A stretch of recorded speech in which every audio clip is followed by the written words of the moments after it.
Murid-murid memetik gandum pada hari Sabat. Pada waktu itu, pada hari Sabat, Yesus berjalan melewati ladang gandum. Karena lapar, murid-muridnya mulai memetik bulir gandum dan memakannya. Melihat itu, berkatalah orang-orang Farisi kepadanya, "Lihatlah, murid-muridmu melakukan sesuatu yang tidak diperbolehkan pada hari Sabat." Jawabnya kepada mereka, "Tidakkah kamu baca apa yang dilakukan Daud ketika ia dan orang-orang yang menyertainya lapar? Bagaimana ia masuk ke dalam rumah Allah dan bagaimana mereka makan roti sajian yang tidak boleh dimakan, baik oleh dia maupun oleh mereka yang menyertainya, kecuali oleh imam-imam. Atau tidakkah kamu baca dalam kitab Taurat bahwa pada hari-hari Sabat, imam-imam melanggar kekudusan Sabat di dalam bait Allah, namun tidak bersalah? Aku berkata kepadamu, di sini ada yang melebihi bait Allah. Sekiranya kamu mengerti maksud firman ini, yang ku kehendaki ialah belas kasihan dan bukan persembahan. Tentu kamu tidak menghukum orang yang tidak bersalah, sebab Anak Manusia adalah Tuhan atas hari Sabat." Yesus menyembuhkan orang pada hari Sabat. Setelah pergi dari sana, Yesus masuk ke rumah ibadat mereka. Di situ ada seorang yang tangannya mati sebelah. Untuk dapat menuntut Yesus, mereka bertanya kepadanya, "Bolehkah menyembuhkan orang pada hari Sabat?" Yesus berkata kepada mereka, "Jika seorang dari antara kamu mempunyai seekor domba, dan domba itu terjatuh ke dalam lubang pada hari Sabat, tidakkah ia akan mengambil dan mengeluarkannya? Bukankah manusia jauh lebih berharga daripada domba? Karena itu, boleh berbuat baik pada hari Sabat."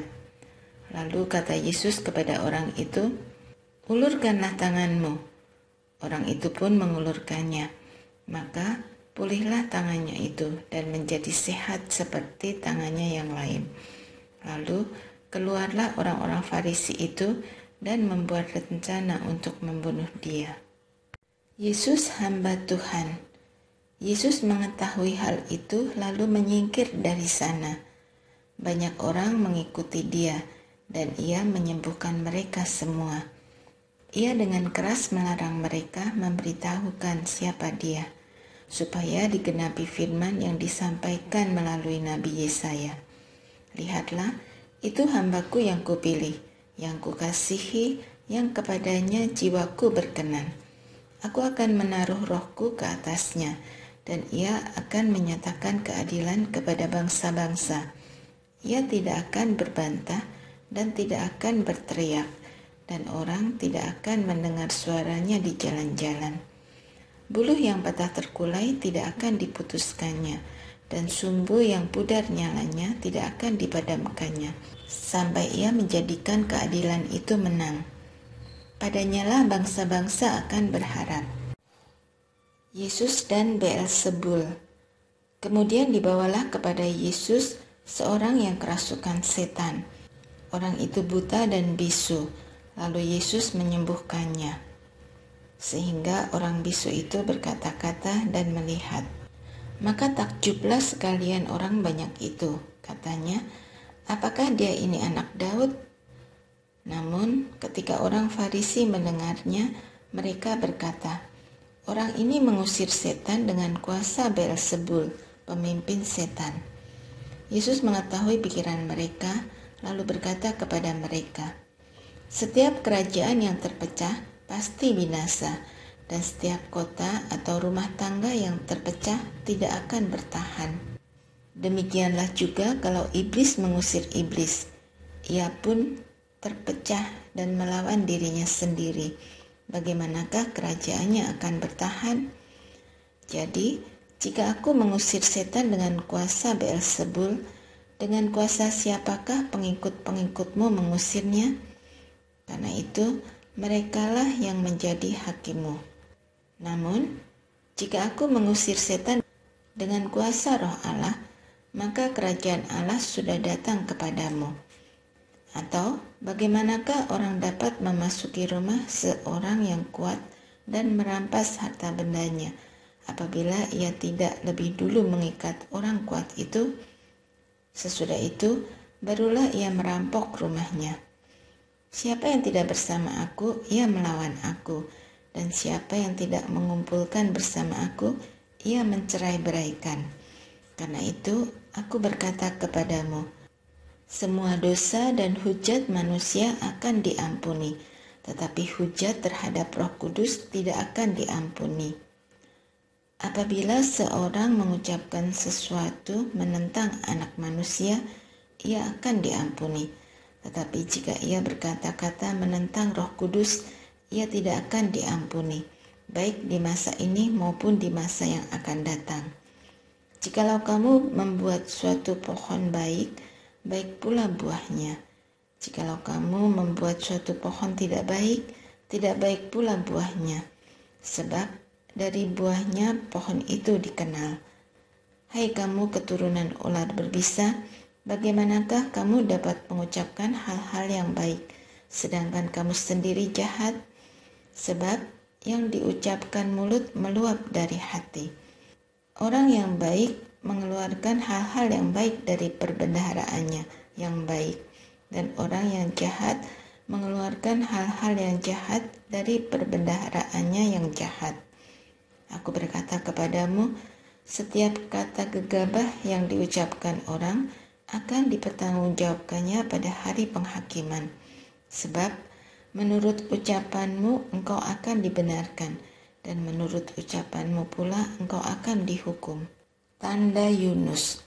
Pada waktu itu berkatalah beberapa ahli Taurat dan orang Farisi kepada Yesus, Guru, kami ingin melihat suatu tanda dari engkau. Jawabnya kepada mereka, generasi yang jahat dan tidak setia ini menuntut suatu tanda, tetapi kepada mereka tidak akan diberikan tanda selain tanda Nabi Yunus. Sebab seperti Yunus tinggal di dalam perut ikan besar 3 hari 3 malam, demikian juga Anak Manusia akan tinggal di dalam rahim bumi 3 hari 3 malam. Pada waktu penghakiman, orang-orang Niniwe akan bangkit bersama generasi ini dan menghakimi mereka.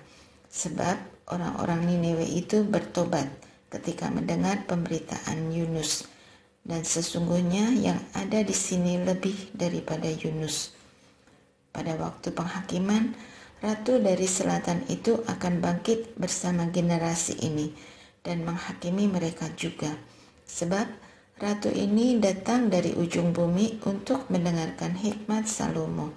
Dan sesungguhnya yang ada di sini lebih daripada Salomo. Kembalinya roh jahat. Apabila roh jahat keluar dari seseorang, ia mengembara ke tempat-tempat yang tandus mencari perhentian, tetapi tidak menemukannya. Lalu ia berkata, aku akan kembali ke rumah yang telah kutinggalkan itu. Ia pun pergi dan mendapati rumah itu kosong, bersih tersapu dan rapi teratur. Lalu ia keluar dan membawa serta 7 roh lain yang lebih jahat daripada dia. Mereka masuk dan tinggal di situ. Akhirnya, keadaan orang itu lebih buruk daripada keadaannya yang semula. Demikian juga akan berlaku atas orang-orang yang jahat ini. Yesus dan sanak saudaranya. Ketika Yesus masih berbicara dengan orang banyak itu, ibunya dan saudara-saudaranya berdiri di luar dan ingin berbicara dengan dia. Seseorang berkata kepadanya, lihatlah, ibumu dan saudara-saudaramu ada di luar dan ingin berbicara dengan engkau. Jawab Yesus kepada orang yang berkata kepadanya, siapa ibuku, siapa saudara-saudaraku? Lalu katanya sambil menunjuk ke arah murid-muridnya, inilah ibuku dan saudara-saudaraku. Sebab siapa saja yang melakukan kehendak Bapa-Ku di surga, dialah saudaraku, laki-laki, saudaraku perempuan, dan ibuku. Yesus menyembuhkan orang pada hari Sabat. Yesus masuk lagi ke rumah ibadat. Di situ ada seorang yang tangannya mati sebelah. Mereka mengamat-amati Yesus, kalau-kalau ia menyembuhkan orang itu pada hari Sabat, supaya mereka dapat menuntut dia. Kata Yesus kepada orang yang tangannya mati sebelah itu, "Mari, berdirilah di tengah." Kemudian katanya kepada mereka, "Manakah yang diperbolehkan pada hari Sabat, berbuat baik atau berbuat jahat, menyelamatkan nyawa orang atau membunuhnya?" Namun mereka diam saja. Dengan marah ia memandang orang-orang di sekelilingnya karena sangat berduka atas kekerasan hati mereka. Lalu ia berkata kepada orang itu, "Ulurkanlah tanganmu." Orang itu mengulurkannya dan pulihlah tangannya itu. Lalu keluarlah orang-orang Farisi dan segera membuat rencana bersama para pendukung Herodes untuk membunuh dia. Yesus menyembuhkan banyak orang. Kemudian Yesus dengan murid-muridnya menyingkir ke danau. Dan banyak sekali orang dari Galilea mengikutinya, juga dari Yudea, dari Yerusalem, dari Idumea, dari seberang Yordan, dan dari daerah Tirus, serta Sidon. Mereka semua datang kepadanya karena mendengar segala hal yang dilakukannya. Ia menyuruh murid-muridnya menyediakan sebuah perahu baginya karena orang banyak itu, supaya mereka jangan sampai menghimpitnya. Sebab ia menyembuhkan banyak orang, sehingga semua penderita penyakit berdesak-desakan kepadanya, hendak menyentuhnya. Setiap kali roh-roh jahat melihat dia, mereka sujud di hadapannya dan berteriak, "Engkaulah Anak Allah." Namun ia dengan keras melarang mereka memberitahukan siapa dia. Yesus memanggil ke-12 rasul. Yesus naik ke atas bukit dan memanggil orang-orang yang dikehendakinya. Lalu mereka pun datang kepadanya. Ia menetapkan 12 orang yang juga disebutnya rasul untuk menyertai dia dan untuk diutusnya memberitakan Injil dan berkuasa mengusir setan. Ia menetapkan 12 orang, Simon yang diberinya nama Petrus, Yakobus anak Zebedius, dan Yohanes saudara Yakobus yang diberinya nama Boanerges, artinya anak-anak guru. Selanjutnya, Andreas, Filipus, Bartolomeus, Matius, Thomas, Yakobus anak Alfius, Tadeus, Simon orang Selot, dan Yudas Iskariot yang mengkhianati dia. Yesus dan Beelzebul. Yesus pulang ke rumah. Orang banyak datang lagi berkerumun sehingga makan pun mereka tidak dapat. Waktu keluarganya mendengar hal itu, mereka datang hendak mengambil dia, sebab kata mereka, ia tidak waras lagi.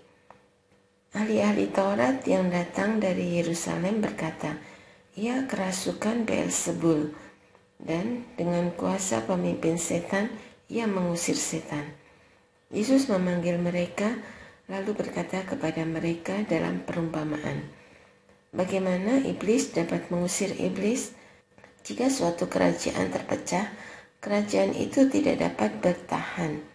Dan jika suatu rumah tangga terpecah, rumah tangga itu tidak dapat bertahan. Demikianlah juga kalau iblis berontak melawan dirinya sendiri, dan kalau ia terpecah, ia tidak dapat bertahan, tetapi sudah tiba kesudahannya. Tetapi tidak seorang pun dapat memasuki rumah seorang yang kuat untuk merampas harta bendanya, apabila ia tidak lebih dulu mengikat orang kuat itu. Sesudah itu barulah ia merampok rumahnya. Sesungguhnya aku berkata kepadamu, semua dosa dan hujat anak-anak manusia akan diampuni. Ya, semua hujat yang mereka ucapkan. Namun, siapa saja yang menghujat Roh Kudus tidak mendapat ampun selama-lamanya, melainkan bersalah karena berbuat dosa yang kekal. Ia berkata demikian karena mereka mengatakan bahwa ia kerasukan roh jahat. Yesus dan sanak saudaranya. Lalu datanglah ibu dan saudara-saudara Yesus. Sementara mereka berdiri di luar, mereka menyuruh orang memanggil dia. Ada orang banyak duduk mengelilingi dia. Mereka berkata kepadanya, "Lihatlah, ibumu dan saudara-saudaramu ada di luar dan mencari engkau." Jawab Yesus kepada mereka, "Siapa ibuku dan siapa saudara-saudaraku?" Ia melihat kepada orang-orang yang duduk di sekelilingnya itu dan berkata, "Inilah ibuku dan saudara-saudaraku. Siapa saja yang melakukan kehendak Allah, dialah saudaraku laki-laki, saudaraku perempuan, dan ibuku." Murid-murid memetik gandum pada hari Sabat. Pada suatu hari Sabat, ketika Yesus berjalan melewati ladang gandum, murid-muridnya memetik bulir gandum, menggosoknya dengan tangan mereka dan memakannya. Beberapa orang Farisi berkata, "Mengapa kamu berbuat sesuatu yang tidak diperbolehkan pada hari Sabat?" Yesus menjawab mereka, "Tidakkah kamu baca apa yang dilakukan Daud ketika ia dan orang-orang yang menyertainya lapar? Bagaimana ia masuk ke dalam rumah Allah dan mengambil roti sajian, lalu memakannya dan memberikannya kepada yang menyertainya. Padahal roti itu tidak boleh dimakan kecuali oleh imam-imam saja." Kata Yesus lagi kepada mereka, "Anak manusia adalah Tuhan atas hari Sabat." Yesus menyembuhkan orang pada hari Sabat. Pada suatu hari Sabat lain, Yesus masuk ke rumah ibadat lalu mengajar. Di situ ada seorang yang mati tangan kanannya. Ahli-ahli Taurat dan orang-orang Farisi mengamat-amati Yesus kalau ia menyembuhkan orang pada hari Sabat, supaya mereka mendapat alasan untuk menuntut dia. Namun ia mengetahui pikiran mereka, lalu berkata kepada orang yang mati tangannya itu, "Bangunlah dan berdirilah di tengah." Orang itu pun bangun dan berdiri. Lalu Yesus berkata kepada mereka, "Aku bertanya kepada kamu, manakah yang diperbolehkan pada hari Sabat, berbuat baik atau berbuat jahat, menyelamatkan nyawa orang atau membinasakannya?" Setelah memandang mereka semua di sekelilingnya, ia berkata kepada orang sakit itu, "Ulurkanlah tanganmu." Orang itu berbuat demikian dan pulihlah tangannya. Kemarahan mereka meluap. Lalu mereka berunding tentang apa yang akan mereka lakukan terhadap Yesus. Yesus memanggil ke-12 rasul. Suatu ketika pada hari-hari itu, pergilah Yesus ke bukit untuk berdoa, dan sepanjang malam ia berdoa kepada Allah. Ketika pagi tiba, ia memanggil murid-muridnya kepadanya, lalu memilih dari antara mereka 12 orang, yang juga disebutnya rasul. Simon, yang juga diberinya nama Petrus, dan Andreas saudara Simon, Yakobus dan Yohanes, Filipus, Bartolomeus, Matius, Thomas, Yakobus anak Alfius, Simon yang dijuluki Selot, Yudas anak Yakobus, dan Yudas Iskariot yang menjadi pengkhianat. Yesus mengajar dan menyembuhkan banyak orang. Lalu ia turun dengan mereka dan berhenti pada suatu tempat yang datar. Di situ ada sejumlah besar muridnya dan banyak orang lain dari seluruh Yudea, Yerusalem, dan daerah pantai Tirus dan Sidon. Mereka datang untuk mendengarkan dia dan untuk disembuhkan dari penyakit mereka. Mereka yang menderita karena roh-roh jahat pun disembuhkan. Semua orang banyak itu berusaha menyentuh dia, karena ada kuasa yang keluar dari dia dan menyembuhkan semua orang itu. Ucapan bahagia dan peringatan. Lalu Yesus memandang murid-muridnya dan berkata, "Berbahagialah, hai kamu yang miskin, karena kamulah yang punya kerajaan Allah. Berbahagialah, hai kamu yang sekarang ini lapar, karena kamu akan dipuaskan. Berbahagialah, Hai kamu yang sekarang ini menangis, karena kamu akan tertawa. Berbahagialah kamu jika karena Anak Manusia orang membenci kamu, dan jika mereka mengucilkan kamu dan mencela kamu serta menolak namamu sebagai sesuatu yang jahat. Bersukacitalah pada waktu itu dan melompat-lompatlah, karena sesungguhnya upahmu besar di surga. Sebab demikian juga nenek moyang mereka telah memperlakukan para nabi. Namun, celakalah kamu, hai kamu yang kaya, karena kamu telah memperoleh penghiburanmu. Celakalah kamu yang sekarang ini kenyang, karena kamu akan lapar.